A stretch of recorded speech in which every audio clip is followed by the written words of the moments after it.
press record. I'm just going to move that chat around so I can still see the chat. And I'm going to make a start. Actually, just going to bring, there you go, just bring you down a bit. So hello and welcome to this virtually brilliant taster webinar. Today, we're talking about impact and influence in the hybrid world. I'm Liz, I'm from Ginger Leadership Communications, and we specialize in developing leaders who inspire human brilliance through the power of the spoken word. Now, we've been delivering this sort of leadership communications training in person and all over the world, so online, for actually over a decade. Of course, in the last 20 months, we've had to pivot everything to this format, to the virtual format. And now we're sort of creeping back out into some in-person meetings. So in response to all of that, all of the complexities that that brings, we've developed these series of virtually brilliant webinars and trainings, and bite-sized trainings that can easily fit into your increasingly busy day.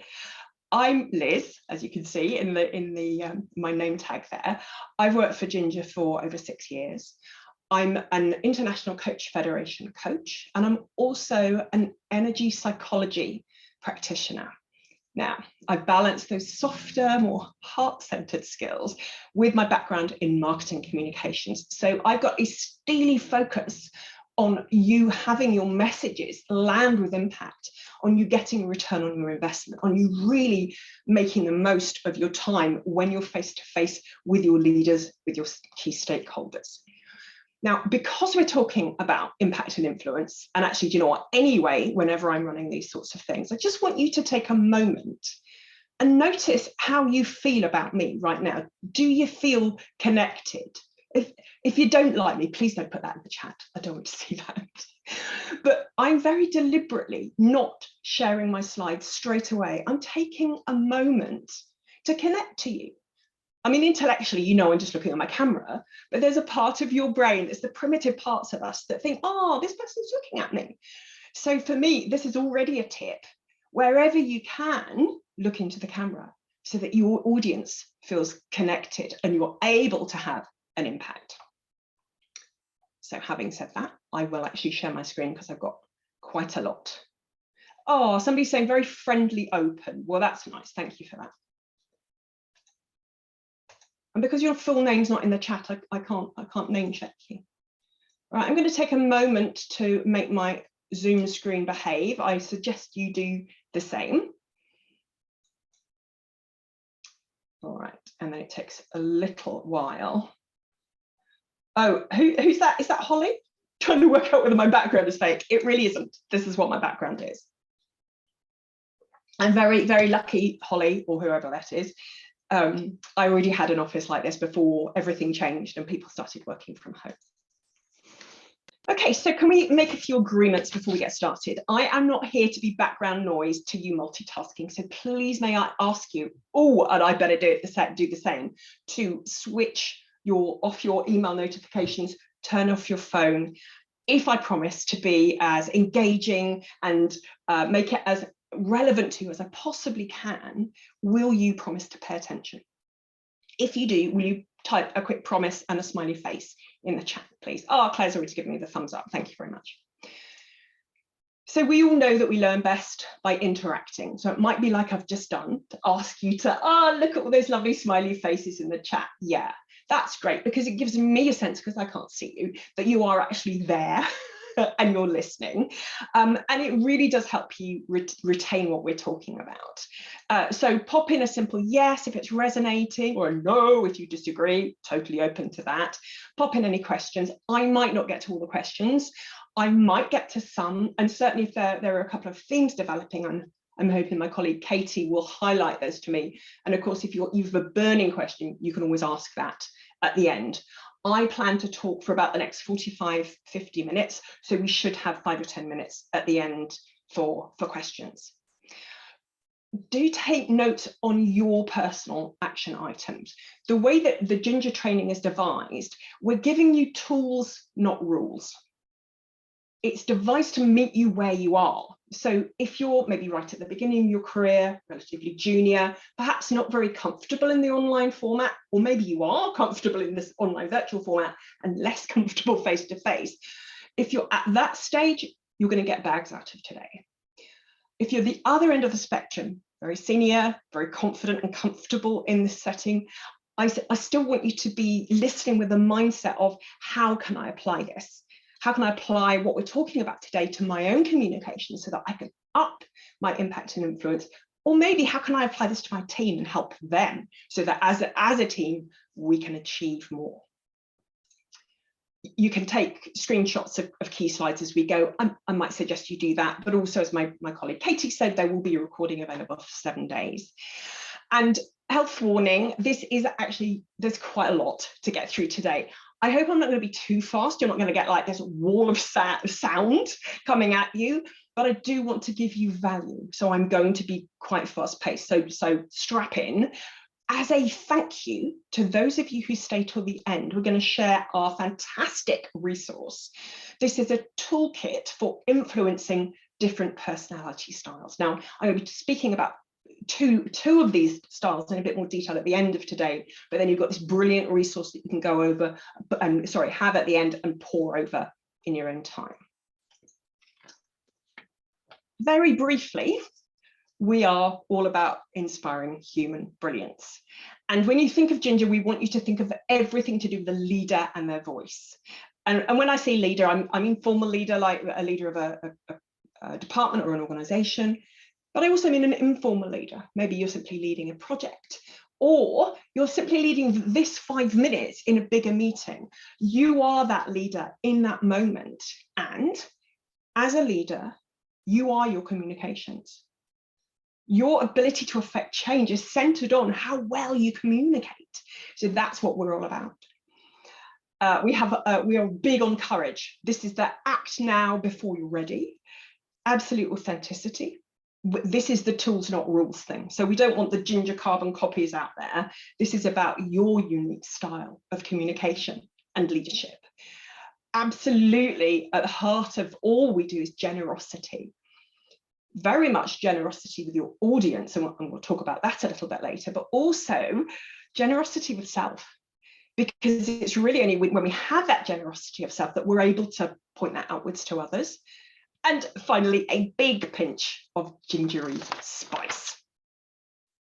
Oh, thank you, Sally, that you love our mission statement. Thank you. So when we were preparing this webinar, we asked our network, our clients, our prospects, the people around us, what is needed? What are you looking for in the leader of the next year as we're stepping into this new way of being? And here are some common aspirations.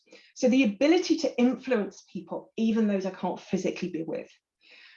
The ability to influence senior people on the stuff that matters to me and my team.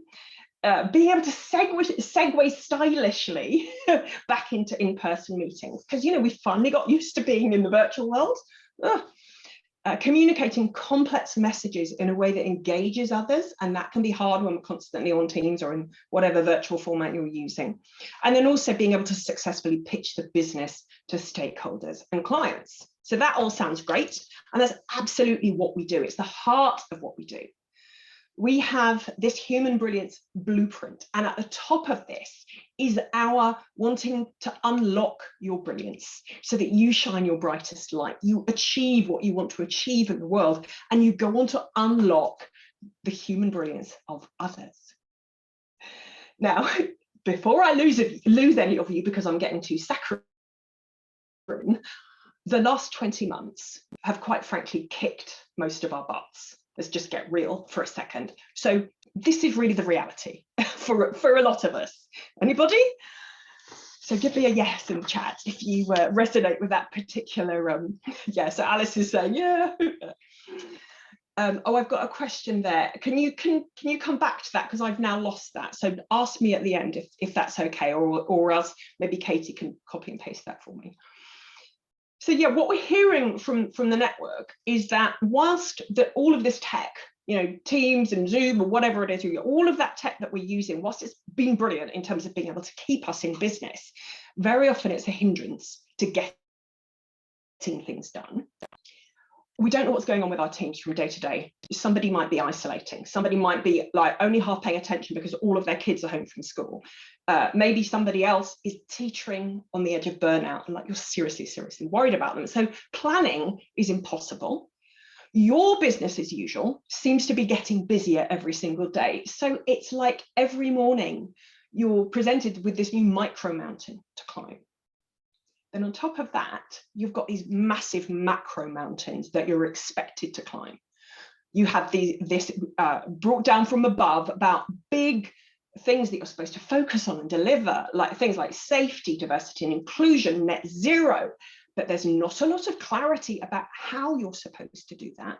And there's not a lot of support. So it's no wonder that you're not able to offer the clarity and support that's needed from you to your team, to your colleagues, to your clients, to your stakeholders. Like, it's a lot. We're hearing from all of you, you are dealing with a lot. Just going to take a moment, good Lord. Yeah, so no wonder so many of our clients are reporting back to us that they feel nervous. You know, they're supposed to be good at having an impact, at influencing, but they've just got so many priorities that they feel overwhelmed and ill-equipped.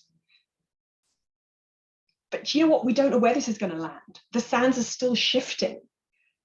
So despite all of that, despite all of this uncertainty, complexity, all of that, we still have to be able to influence and have an impact in the hybrid world.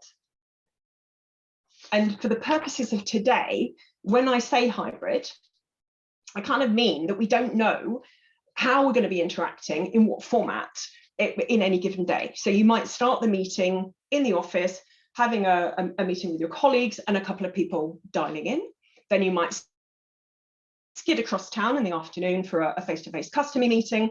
And then maybe once you get home, pop the kids in bed, you're on the sofa and you're dialing into different time zones to connect with stakeholders. So all hours, all formats is completely bewildering. It's like, am I supposed to be in my suit or my slippers? So yeah, too much baggage from COVID. Yeah, there's just, it's a lot. So we just for this hour, let's just, you know, see the funny side, if there is one, and take a moment to breathe and go, okay, well, what can we do? What can we do? Because what we really want you to do is to take that moment to breathe and ask yourself, how can I use my limited daily resources? How can I take that moment to focus on influencing on the things that really matter, the things that matter to me? All right, so for the next 35, 40 minutes, I'm going to give you a flavor, a taster from some of our favorite sessions, our most loved. We start with we start by becoming aware of the impact that we have, our own personal brand impact. Am I conveying my personal brand effectively? Then we focus on our vision. With a clear vision, we can then make the most of our time, our precious time, and the precious time of the people we're communicating with, if we're influencing our senior stakeholders. And then finally, we come to the empathy part. So important when we are so separated, potentially, to connect with the needs of our audience so that we can meet them where they are, and then we can have the impact that we want. So section 1, this is all about awareness of your brand impact. An awareness of how everything we do has an impact, not only on our audience, but also on our outcomes. So it is important. And maybe you've thought about this in terms of planning your career goals, but maybe you haven't really thought about, well, what is my personal brand? And even if you have thought about that, what is the impact on others? Like, do you really know how you come across? So this is at the base of our Human Brilliance Blueprint. Having awareness of and insight into our current patterns and habits is crucial, because then we can flex, we can change in service of our leadership and impact. So think right now about your impact. Do you come across as calm, cool, collected? Are you enthusiastic, engaging, energetic? What is it that people perceive when you show up, either on screen or in person, or that beautiful mix of both? Are you making conscious decisions about, for instance, your background, your personal grooming, your lighting? Like, can people even see you? Are you doing anything that's slightly distracting, that's undermining your impact? The question with Ginger is always, what's my impact when? I have lost count of how many times I've got Marmite dribbled down my chin after I've answered the door to the postman. So are you distracting your audience with whatever your Marmite moment is? Are you showing up and then forgetting that your camera's on? Because of course, if you're the presenter, you're in charge of it, yeah, you know about that. Maybe even if you're contributing, you're aware of maybe you're having an impact. Even if you're just observing, you're still having an impact. And this is my favorite slide from one of our other modules. That kind of, you've forgotten your cameras on. You've forgotten to like not do that face. And yeah, you may or may not be sipping gin and tonic out of your coffee mug. So hopefully you're showing up is slightly more professional looking than that. But what about your voice? This is a massive tool for influence. Maybe you can't always have your camera on. Maybe you're dialing in from a cafe, or you're trying to save on bandwidth. Or maybe the person who's listening to you, they're in the car and they can't watch you, so you've only got your voice to have an impact. What is that saying about your brand? Are you consciously thinking about your volume, about the pace at which you speak? So much gravitas and influence comes from not sounding rushed. Are you using intentional pauses? Maybe you're doing all that, but you're undermining yourself with those ums and ers, those clutter words. So what is going on? Are you really thinking about your brand impact vocally? She says, going all Cadbury's caramel. And then also, are you aware of what happens when external factors have an impact on you and the way that you show up? Are you able to stay centered and resourced under pressure? Or are you easily flustered, quick to rile? What is going on? How are you as a brand landing? So in the chat, just give yourself a score out of 10 about how on brand you think your impact is. Caroline, I always forget that that you're small in your screen, but maybe you're big on somebody else's screen. Okay, so out of 10, we've got some 7s and 8s, and 8+, nice. Some 6s, we've got a couple of 4s. Okay, great. Awesome. So it seems like, we've got a 9. It seems like you are thinking about it. Raj, this is interesting. Between 5 and 8, depending on how confident I feel. Absolutely, Raj, you've hit the nail on the head. So there's something about preparing and being intentional so that you are feeling confident, so that you are at least giving that 8. But isn't the problem you don't actually know? That's a great question, Jane. So I would really ask yourself the question, yeah, what is my impact? So ask a colleague, video yourself, watch it back, ask for feedback. And if we're all doing that lovingly to each other, that is a place of growth. And of course, you could book a Ginger training and we would help you with that. And, some of this has been a bit tongue in cheek, but time and time again, we see leaders not taking this seriously because it seems a bit basic, but I want you to feel this. It is not basic, it's fundamental. The way that we show up, it is fundamental to our impact, and therefore it's fundamental to our ability to have influence. Okay, so how do we influence? What's the best way? Well, we've observed that the best interactions favor a certain style of leadership, and we've identified these 3 qualities which really make a difference, whether you're in person or online. And of course, this is not to say other qualities aren't useful, but these are absolutely crucial if you want to know that people are listening to you, that they've understood. The first one, then, is the quality of being clear. versus complex, disorganized, cluttered. Winging it doesn't cut it in these formats, especially if you're short of time. So if you've got a 3-hour brainstorm, you can afford to be a bit more flabby, but if you've got 10 minutes in somebody's agenda, you have to be clear. Any lack of structure or clarity will be highlighted in the online or virtual or hybrid environment. Then be direct versus that overly chatty, slow, too laid back. And I think those sort of chatty, waffly people can actually be quite fun in the room and in terms of warming everybody up, or they can be a bit annoying. But it really is evident now, those people who speak a lot but say nothing in the virtual world. So your ability to be much more direct, that cuts through all the clutter. It's really, really helpful. It adds value, it makes everybody understand what is going on. So for me, this is a commercial differentiator. Boris Johnson, oh, please don't. And then the final one, you really need this. We so need this. And I saw from the pre-questions about how it's really difficult to form relationships because we're so separated. And if you are being clear and direct, if you're really making the most of your time, which we want you to do, you need to counteract that with warmth. We don't want that cold, dull, distanced person. If we're dialing in, it's actually quite difficult to concentrate. It's an exhausting thing to be on back-to-back meetings, virtual meetings all day, every day. So we need you to be as you as possible. We need you bringing your enthusiasm, your engagement, your commitment, your passion. Otherwise, it's very, very difficult. It's difficult for us to stay focused.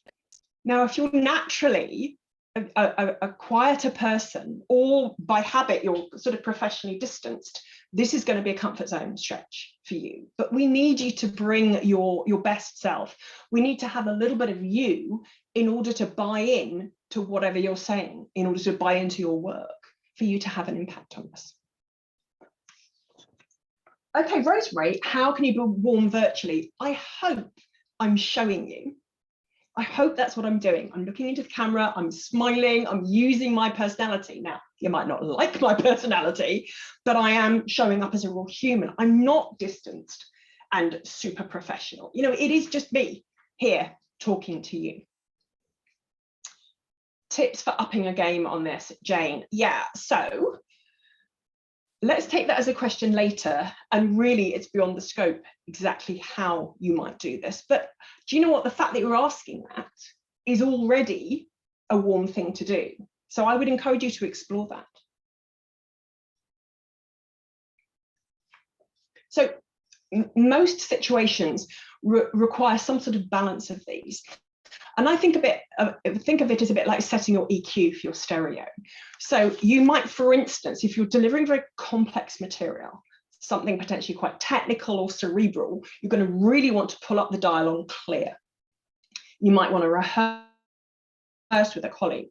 You might want to make sure you've chosen exactly the right words for clarity, that you've got rid of any clutter, and that potentially you've thought, yeah, I'm going to repeat those key messages because I need it to be so clear. And then maybe if you're explaining the rules of engagement, say you're doing a town hall, especially if you've got a lot of people in the room, if you've got a lot of people in the room, you're going to want to up that direct dial. So going into a bit of your inner school teacher and directing people on how they're supposed to interact, how they should absorb information. Sometimes we lean away from that, but actually it's so useful.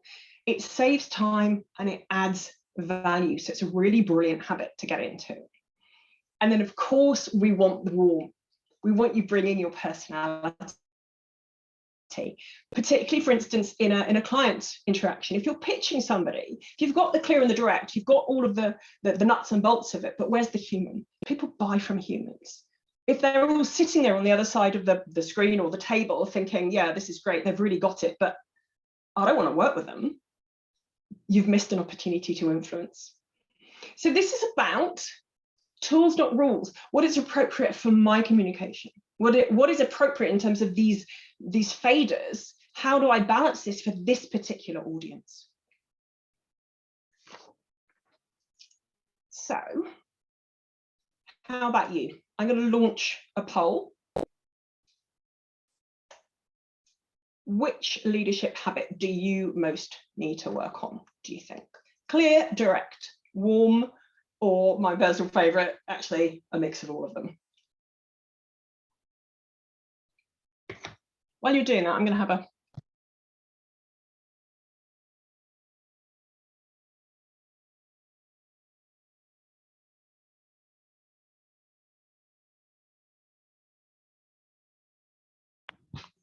okay, I do not know why it says poll not started, because I can see none of you are able to. So can I just ask you, because the poll hasn't worked, to pop it in the chat? Can you pop in clear or direct or warm? Because it's just not working. Okay, Rosemary's saying all of them. Oh, there's lots of clear here. Yeah, clear. Direct. Yeah. What I like about this is it just gives me 3 things to remember. So as I'm going in, oh Claire, sorry that you can't stay. We'll make sure you get the recording, and hopefully you can also get the questionnaire for the end. Yeah, if I'm being intentional as I'm showing up to some of the, like for instance this today, I'm intending to be much more warm than perhaps I might do if I were on a meeting with my colleagues. So just that, taking a moment to go clear, direct, warm, what's my mix? What do I need to do right now for this audience? Okay, if there are any questions about that section, I think we should take those at the end because I want to crack on. So section 2 is about making the most of your time. We can't rely on bumping into colleagues and sharing informal ideas with them. So when you have got that moment, when you finally got all the key stakeholders in the virtual room, or you've got a sliver of time face-to-face in your boss's diary, you need to make the most of it.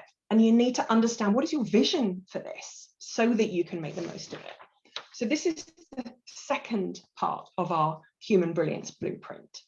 Defining clear goals, having a vision is critical to any leader who's trying to affect change. And very often what you get from above is very confused messaging, but not really clear about what's going on. So this is your invitation to be really clear. What do I want from this communication, from this interaction?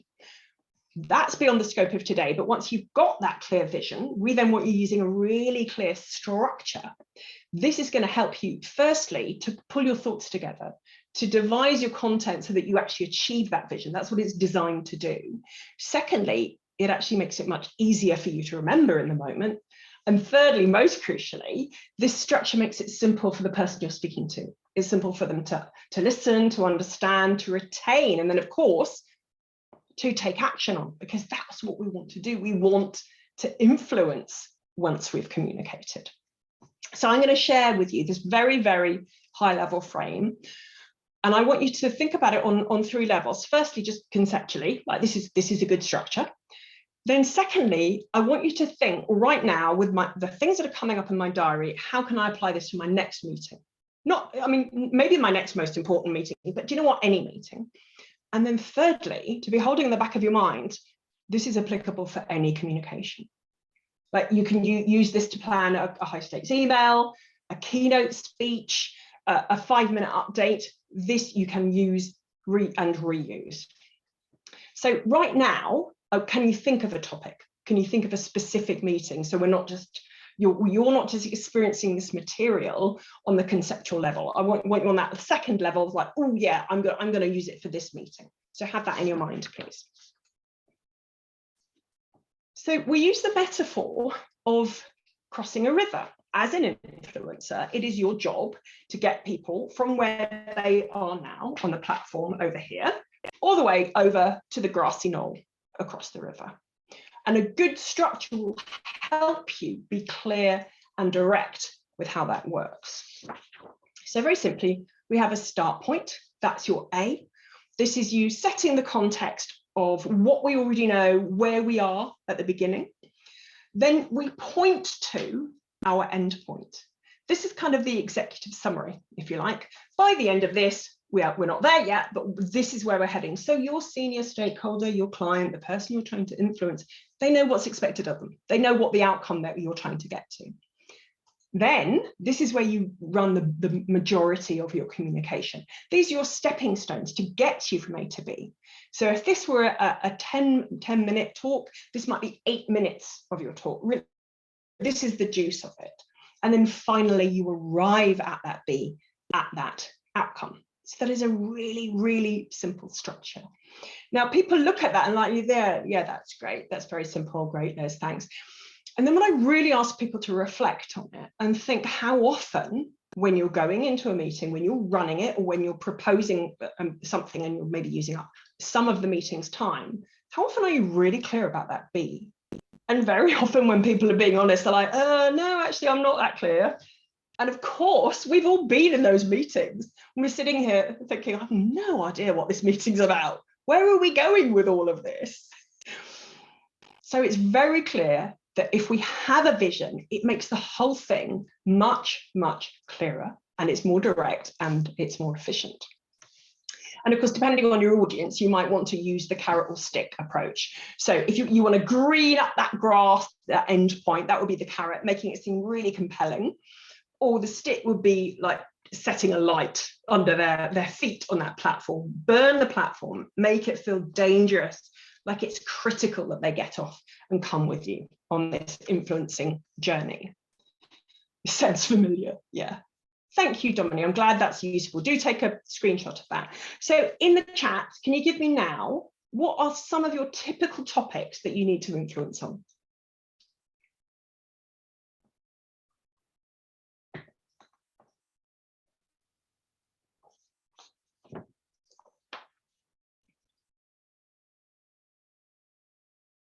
So teamwork, town hall, doing things differently, additional projects, compliance with regulations here, so change, financial decisions, yeah, resources. Okay, getting certain work prioritized, self-care, town hall, there's lots of those, business case, step check, or facilitating meetings. This is brilliant. So we've got all sorts of different things, which is what we'd expect. You know, in your average diary of an average week, you're going to be influencing on a number of different topics. So I'm not going to be able to get to all of these.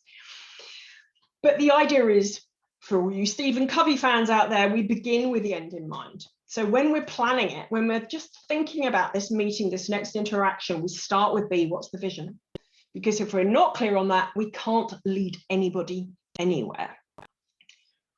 If you're not, sorry, if you don't take that moment to just lift your head up and go, actually, where am I heading? What is this? So if it is motivate existing project team to stop talking and get delivering, what does that really mean? What is that absolute vision? What is my outcome for that? And actually, that doesn't take that long to have those thoughts, to scribble down some ideas, but very often we don't do it. And it's a waste of time, and we're actually losing opportunities to influence by not having that clarity. So define your B, your end point. So say it's I saw somebody email in response to Sarah's questions before this about doing updates with your boss. So say it is simply an update. So my project team is doing this and here's where we are. How about reframing that to be, I want credit for this achievement. I want you to understand the jeopardy my team and I faced through this, the obstacles we overcame, the pitfalls we avoided, so that you are absolutely crystal clear about the value of our contribution. And then maybe you might give me that pay rise I'm looking for. So it's that reframe and clarity so that energetically we're connected to it. So rather than whatever we think it's going to be, let's have a look. Motivating the existing project team or financial governance, like really, what does that mean? Really, what does that mean? What do I want out of this interaction? Just looking at the time. Can you explain the difference between influence and persuasion? Ooh, I think they're different, definitely. Maybe we can take that as a question at the end, slightly beyond the scope of today. So other typical topics we see is the I want money meeting. So maybe you can reframe that to, I want you to be so excited and engaged and enthused by what I've just laid out, you actually agree an increase in budget, maybe doubling the budget available to my team and this project. Or the here's a new process. So rather than just here's a new process, could it be, I need you to understand all the benefits, how much better this is going to be. Potentially this is you greening up the grass, so that you are really on board with me. And you do whatever it takes, which might include, a few later nights, a few difficult conversations, but because you know that B is going to be worth it in the long run. So in the chat, what percentage of this week's meetings, looking back, did you think you entered with a clear vision of your desired outcome? Pop that in the chat for me, please. Mark saying 50. Fiona said 10. Yeah, 50%, not enough. 75, 30.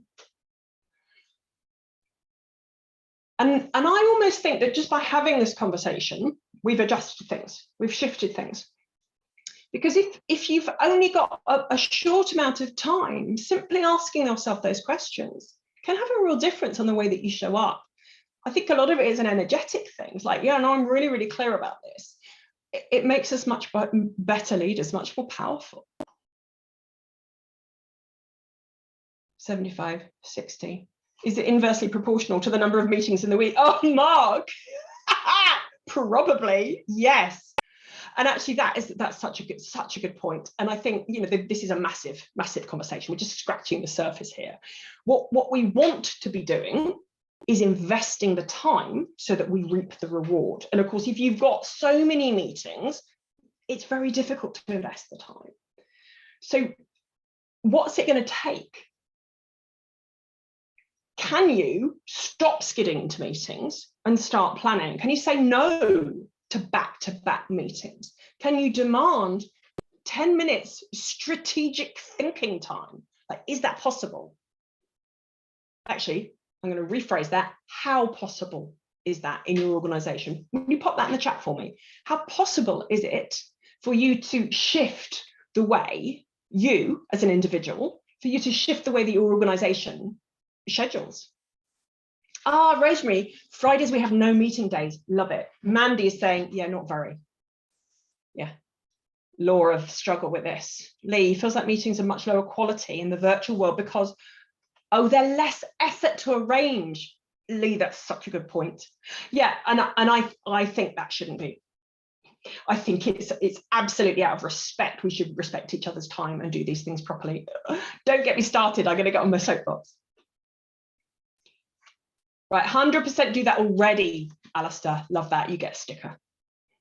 So depending on the nature of your organization, where you stand with the hierarchy, that's going to be more or less possible. However, we can at least make those decisions for ourselves. If we've got moments to prepare, we can be clear on that B. We can be clear about our clear, direct, warm. We can be intentional about the way we choose to show up. So I am noticing the time, and I'm thinking that this is my favorite topic that I could talk about and interact with you lovely people on the chat. Yeah, decline. There's actually some really good stuff in the chat. Thank you so much. So Laura, you're saying too little time, too much to do. I know. And what might your impact be if you upped your clear, direct, warm? If you were really clear on your ABCB, might that start to shift things? Okay. We're going to have to crack on to the third and final section. This is about understanding your audience, because most senior people would prefer less clutter. Most senior people, when we're thinking about those faders, would actually prefer maybe slightly less warmth, but plenty of clear and direct. Obviously, that's not an invitation for you to ditch personality altogether, but we want you to meet your audience where they are. And this is the final part that we're going to be unpacking today from our Human Brilliance Blueprint, and that is the quality of empathy, like communicating in a way that resonates and inspires others, those that you're communicating with, those that you lead, understanding their needs, their motivations, what resonates with them. And it is that focus on others, it's that servant leadership that's going to help you affect change, that's going to help you realize your vision. And really, this is what's needed in the 2022 leader: empathy. If we can meet people where they are, we have a chance of influencing, of actually creating some lasting change. And I think very often we forget this. Very often what we do is we don't think about our audience, we focus on ourselves. So do any of you resonate with this? If you're thinking about influencing up, senior stakeholders, senior clients, having that sense of being slightly less than in the room, like I'm inferior to the others in here. Or the imposter syndrome, that sense that any minute now you're going to get found out, you're going to be asked to clear your desk and be escorted from the building because you can't keep it up any longer. And then finally, that doer, not speaker mentality. It's almost a slightly removed, I want my work to speak for itself, so I avoid communicating because maybe you don't like boasting. Maybe that's how you see it. Oh, and I've had imposter syndrome for the last 15 years. So I'm going to attempt to launch a poll. No, I'm not. It's not going to let me. All right, so can we just get an inferior, imposter, or doer in the chat if you resonate with any of those? Because obviously the polls are not playing today. So Lindsay's saying that doer, Mandy, imposter.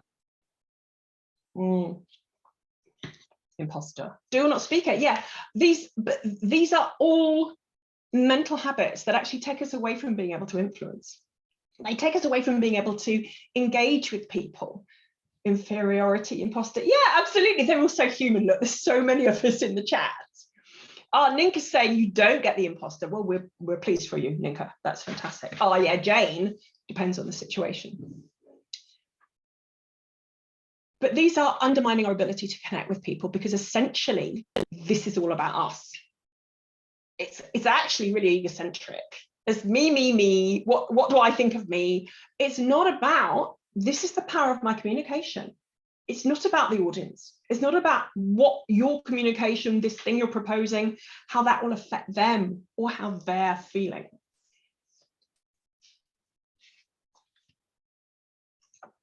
So the solution is to cast yourself as the servant leader, remembering that it is not about you. If you can really make your content audience-centric, firstly, it will be more engaging for them. And secondly, it takes the pressure off you. You can feel way less nervous about it. Then focus. What's the win-win? How can what you're proposing, what you're asking for, meet some of their needs? How can it maybe make them look good? And then also, what's the higher aspiration? What's the bigger picture here? Perhaps connecting to their legacy, to the bigger work of the organization.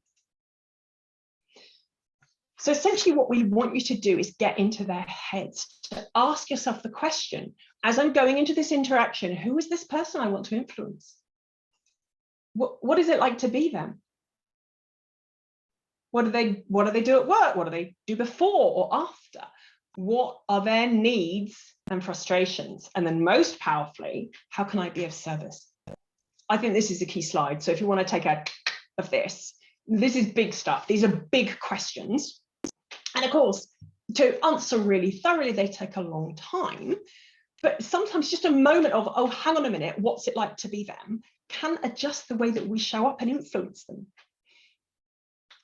The idea essentially is that the people you're trying to influence are not scary super beings. They're just people with needs. Now, I know I have to crack on. So what is the typical senior stakeholder mindset? Is there even such a thing as a typical senior stakeholder mindset? I'm going to take quite a broad brush approach here. So come with me, please. In another module, we go into detail about different personality styles, and this is all based on the work of psychologist Carl Jung, whose work you'll see in all the personality profiles like Myers-Briggs, DISC, Insight. Will you pop in the chat if you've had your personality profiled and what the result was? Please pop that in for me so I know who's familiar. Oh, okay, Jane, that's what I'm going to talk about now. If you're presupposing you know your audience and you might not, this bit's going to be helpful. Right, okay, so most people have had Myers-Briggs. So we use a version of the Insights model because it's really simple and very easy to apply, especially to a short communication or a large audience. We explore 4 styles represented by 4 colors, and all of that is in the report at the end if you stay till the end. Now, the reason I say this is because according to the Insights Group, in their 2018 global demographic report, certain job roles tend to attract certain color personalities. So if we look at the top roles analyzed, 51% of company presidents or CEOs lead with a strong red energy. That's the action-oriented controller. 57% of CFOs lead with a strong blue energy. That's the detail-oriented analyst. And then the final role analyzed was director. We've got a 30-30% each of the controller and the analyst. So there's potentially going to be a lot of red and blue in the room. So we really need to make sure we understand their needs, their drivers. And by the way, before you start typing in, this isn't intended to pigeonhole people. This is not supposed to be reductive. It's not a be all and end all. It's an access point. It's a way for you to challenge your assumptions. So if you don't know who's going to be in the room, there's a high probability we can predict that there's going to be quite a lot of red and blue in there. And the question really is, do they care about the same things I care about? Is this audience, who very probably will be made up of a high red and blue energies, do they care about the same things as me? Are they going to care about all of this that I want to give them? So it's simply a way of you stopping yourself before you carry on habitually with the way that you influence and go, hang on a minute, what do they need? What do they find important? Adjusting your style and your content accordingly so that you meet them where they are and you're more likely to be able to influence them. It's a beautiful thing. Esther thinks a brilliant slide is this one. Well, thank you. Oh, and Bernard, I am blue. So Bernard, I would say, not being reductive, that in certain situations you tend to lead with a high blue energy. You are not blue, my lovely. Okay, so I'm going to whip through this. We don't have time to go into detail, but looking at those words, what do you notice? Do you see yourself in there? Are you thinking, yeah, that's what's needed for strong, good leadership? Or are you kind of starting to get a little bit uncomfortable, thinking, oh, hang on, this is a bit overwhelming? Are you spotting your awkward client or your energetic and fantastic senior leader? What are you noticing? Okay, so Caroline's squirming a bit. Yeah, right. So really, these are just ways of being that help people get a job done. So this is the reason why these people are more senior, because they can get the job done. Now, knowing that, we can adjust and we will stand head and shoulders above the other people who are trying to influence them in their day. So doing things like using a clear structure, arriving at the point quickly, no waffle, focusing on the outcomes. This is what the tangible business benefit is going to be. Being frank about what's possible. I mean, actually, you being really, really clear about timeframes, money, deliverables, those blues and those reds, they just see that as you being clear. It's a gift. Highlighting potential risks, like absolutely not stepping around those and bringing your mitigations. Giving them final sign-off, maybe giving them a choice of A or B, but not involving them in the brainstorming. They want to see the results of your thought process. They want to see the outcome of all the work you've done, and then they want to be given the final A or B. Maybe you might persuade them to the one that you want. And then also having that supporting evidence, making sure you've done your due diligence, even if they don't have time to review them, the fact that you've got them there that they can look at potentially later signals that somebody, i.e. you, is in charge, is taking control. And that is so, so important to those senior people. So when you're really being a servant leader, when you're thinking about this stuff up front, you're planning your content like this, you're going to have way more impact, way more ability to influence. So in the chat, are you spotting any of your senior stakeholders? How do they behave? Share that with me.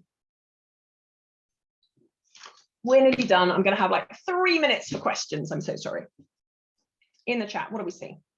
So Dominique's saying yes. Yes, we're spotting the senior stakeholders. Yeah.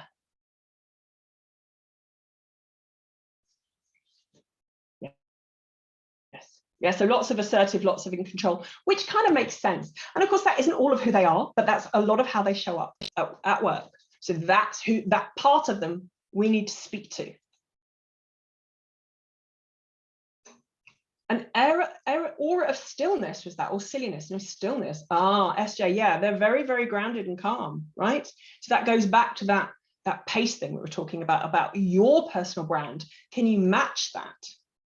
Maybe that's something to talk about in the chat.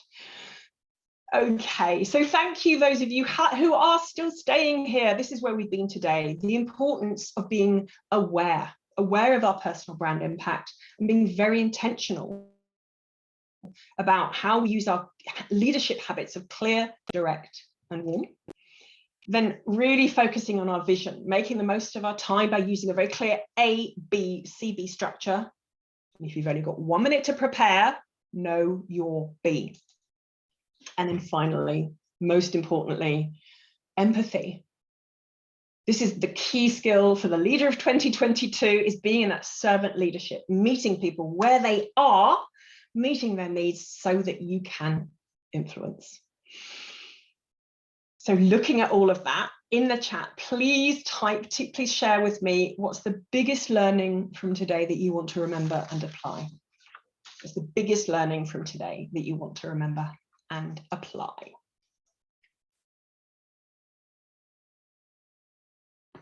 Know your B. Ah, yes. Meet their needs, the vision. Yeah, lovely. Look at you. You are all gingery. Loving it. So keep that coming.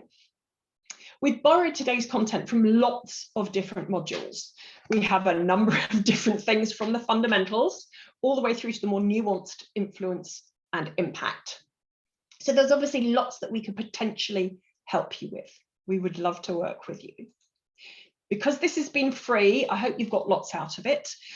Can I ask before you leave that you answer 3 questions? I'm hoping my colleague Katie is going to share in the chat the link to the questionnaire, just 3 questions. And then once you've done that, that will trigger your completion of that. Oh, there it is. There's the short survey. Once you've done that, that will trigger an email, which will be the link to our beautiful Influencers Toolkit, which goes into a lot more detail, because maybe your senior stakeholder is quite red, but they're also yellow. Or maybe yours is quite blue, but they're also green. So there's loads of more information in there. Oh, Dominique, thank you for that. Okay, oops, yes. I'm going to just be quiet for a moment for you to click on that link.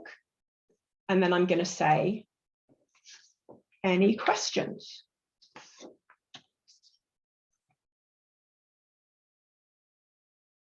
I'm sorry, I promised 5 or 10 minutes questions. I'm now giving you 2 minutes. I'm actually really happy to stay on longer. So those of you who are still here, definitely fill in that survey, and that will trigger an email to you, which will have the link to that beautiful free resource.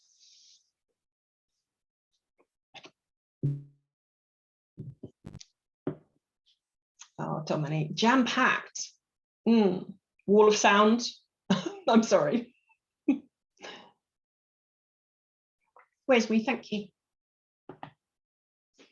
So any questions? Anything anyone wants to share in the chat? Either ask me or any particular insight you want to share. Very happy for that as well. Mandy, you need to head off. I'm sorry, I've squeezed it right up to the hour. Thank you for joining us. Great session, thank you. B was very clear. Thank you, Maxine. Gail, thank you. Laura, thank you. Oh yes, do start applying this. I'd be really interested in your results, because it's that, what's my impact when? So I'd love to hear what your impact actually is. SJ, thank you. Everyone's got to jump on more calls. You see, you've all scheduled back-to-back calls. I should have given you 5 minutes so that you could have done some strategic thinking, shouldn't I? Thanks, John. Tom, thank you. Oh, Sean, currently doing a leadership qualification. It's been very insightful. Thank you. So do make sure you've clicked on that link and you've filled out that questionnaire. It's only 3 questions, and then we can send you that yummy resource. Thanks, Raj. Chris. Thank you. Great presenting and influencing. Oh, well, I hope I have influenced you, Chris, at least to be thinking about this stuff. And, hold on a second. That wasn't a question. Been in a leadership role for a while. It's been great to learn new tactics and approaches. Really motivating. Thank you, Anne. Good. Lovely to hear that. So it doesn't look like there are any questions. Obviously, we are here awaiting your questions, awaiting a conversation. Caroline, amazing how you've touched the very relevant buttons for me. Well, so if it is provoking thought, I really invite you to stick with that. Let that percolate. And then I'm curious to know what you do with that. Curious to know where you go next with that. Valeria, thank you. Thank you. Oh, there's just lots of thanks. This is lovely. Well, I'm very, very happy to stay here and bask in all this yumminess. Corinne, I wish I could make everyone in my organization do this. I sit through far too many meetings that are too long. So Corinne, we have a very specific module that addresses exactly that. So maybe that's a conversation you can have with the office. We can make that happen. It's very doable. It's a 1 hour, sort of a lunch and learn. We'd love to, really love to. Thank you, Liz. Enjoyable and useful for me as a new leader, absolutely. And I'm assuming also seeing lots of leaders, I think it's quite useful for whether you're new or not, frankly. Vanya, thank you. Corinne, you already did the turbo meetings. I think I know which organization you're from. Right, so maybe we need to do it again. It's like sometimes we need to repeat ourselves. Alistair, do we not find that as a result of Zoom and Teams, too many meetings are now had by all? Yeah, so, but Alistair, you're the one who's good at the time management, right? So you're only scheduling specific meetings that are really needed rather than just picking up the phone. There are other ways to achieve this. So you're being very, very clear on your B, and you're only inviting people to relevant meetings. Yeah, Corinne, yeah, sorry. Thank you, Sarah. Thank you, whoever that is. Haven't got all of your, not a problem for me, but reading many of the other comments, yeah, absolutely. Alistair, yes. Sometimes you're within a big organization and it is a real challenge, which is why we would love to be higher up the hierarchy in your organization. Thank you. Thank you so much. All right, so we're 2 minutes past the hour. I'm so sorry that I have gone on. I'm really happy to stay here for a bit longer. It looks like we've still got quite a few attendees. If you've got any questions, pop that in the chat. Otherwise, have a lovely rest of day and be gingery.